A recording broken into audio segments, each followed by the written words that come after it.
अपने कहलेस की चना के दाल का पूरी बनाओ।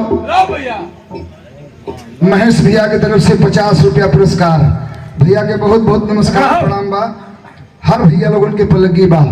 मेहरारू से अपने कहलेस महेश भैया छोकी हम ढोलक किया तो दिक्कत हुई, कुर्सिया बैठ जा, कुर्सिया बैठ जा तू।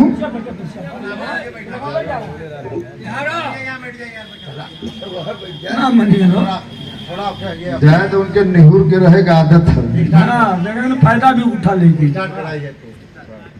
ए भैया उधर से चना के दाल का पूरी या कटहर का तरकारी मेहरारू बनाए के जोहत बा। और निर्बंसा गयल ठेला लेके उधर बाजारी में दूसरी सीमार ले ले। अब दूसरी सीमार के आयल तो लड़खड़ात बा, लड़खड़ात बा।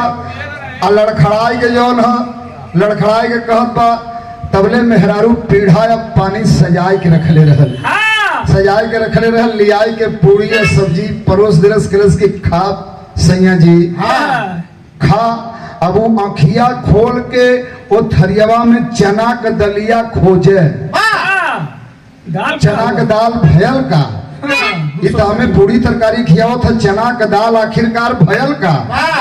मेहरुआ के उठाए के 4-5 डंडा मार देलस। मेहरुआ रोए के यह कहा था, का कहा था? आओ बढ़ी पैसा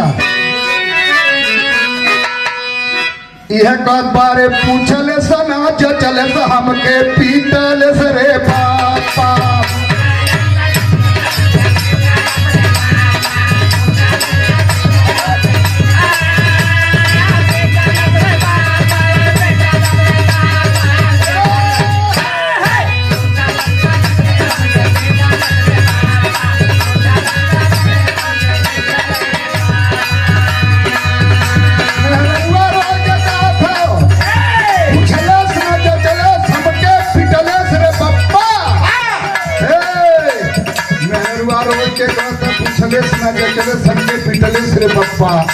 तबले पुड़िया एक गोली मरदा उठौलस आ एक गोली मेहरुआ उठौलस आ दुनू के जब चार दे चीर देहलस।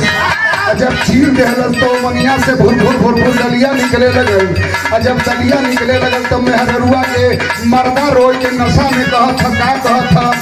अरे पीन ना पुल्लू का कैसे छूटले से रे बापा।